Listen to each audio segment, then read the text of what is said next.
خب به نام خدا. امروز من یه بخشی رو شاید برای آگاهی شما عرض میکنم در ارتباط با اینکه توی بخش ای لرنینگ چه مطالبی رو گذاشتم. اگه همینجوری ملاحظه بفرمایید، در اینجا من کارتوگرافی رو اینجا خدمت شما نشون میدم و در قسمت کارتوگرافی توی این قسمت شما یه بخشی جزوه درسی رو دارید که اینجا ملاحظه میفرمایید که تحت عنوان کارتوگرافی 96 هنداوت هستش. در کنار اون عرض به خدمت شما یه سری مطالب دیگه هست، مثلا آشنایی با کمپاس هست، قطب‌نمای زمین‌شناسی چطور کار میکنه، مثلا چه مشخصاتی داره، چه ویژگی‌هایی داره. عرض به خدمت شما در قسمت تمرینات هم الا ماشاءالله ما تمرینات زیادی هم به صورت فیلم گذاشته شده که میتونید ببینید.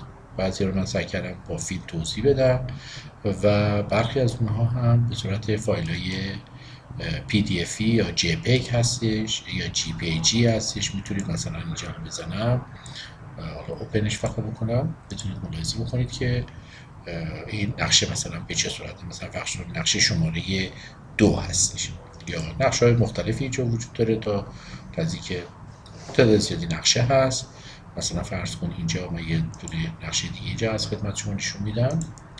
عرض خدمت شما اینم باید یه نقشه دیگه است که برای تمرین شما میتونید ازش در چیکار کنید، استفاده بکنید و توضیح هم میدم که مثلا فرض کنید این تمرین باید با شکار کرد و چه استفاده‌ای داره و چه عملیات باید روش انجام بشه. عرض به خدمت شما یا در ارتباط با مثلا این پترنا هستش که حالا من اینو نمونهش نشون میدم. مثلا در ارتباط با الان این الگو هست که بر مبنای قانون وی هستش. بعد قانون وی رو خدمت شما توضیح بدم و بعد از اون که توضیح دادم بعد اینو بگم حالا حل بکنید و توی این قسمت دایره‌ای که خالی هست چه علامتی رو باید در واقع شما چیکار کنید، جایگزین بکنید و به این ترتیب تمرین رو حل بکنید و نهایی بکنید و با اسم خودتون این رو توی گروه یا تمرین ایلرن سابمیت میکنید. یا در ارتباط با مثال مثلا قانون وی رو اینجا خدمت شما گذاشتم. در اینجا قانون وی که شامل چه حالتهایی هست، این یکی از مدل‌هاش هست که در اینجا وجود داره. البته یک دو موردی هم فکر کنم هستش، اگر نبود باز برای شما اضافه میکنم تا کاملا با موضوع آشنا بشید.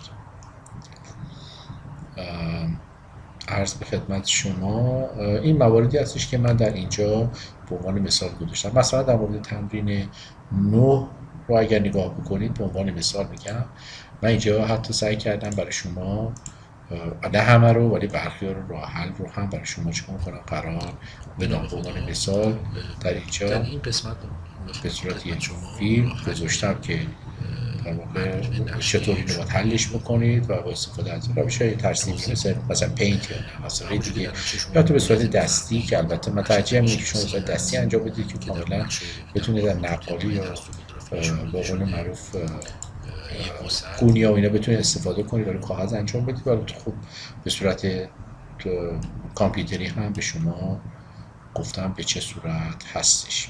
یا مثلا این فیلم اگر بخوایم اینجا ببینیم من اینو بازش کنم تو این تمرین هم ببینید.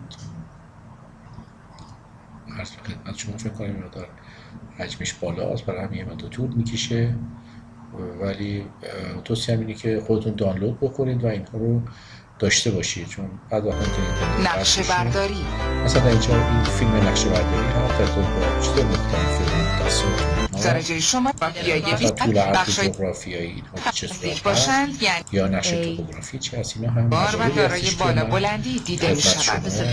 این توی گروه گذاشتم که آشنا بشید. ولی خب لازمه قبل از هر چیزی که شما جزوه رو حتما مطالعه فرمایید و بعد از مطالعه جزوه به ترتیب میگم که کدوم موارد رو انجام بدید و برای هر مرحله هم فیلمایی رو برای شما میذارم تا بتونید با اون فیلم ها گام به گام بیایید و به قول معروف نقشه ها رو انجام بدید و تمرینات رو تحویل بدید. علاوه بر اون هم یک سری فایل در حقیقت به صورت کویز و اینا هستش که به صورت دوره‌ای در روزهای خاصی که چیز هست درس هست برای شما میذارم و 10 دقیقه رو فکر کنم بیشتر وقت رو نگیره، اون رو انجام میدید و بعد از اون میتونید به کارهای دیگه که در تو با تمرین هست برسید.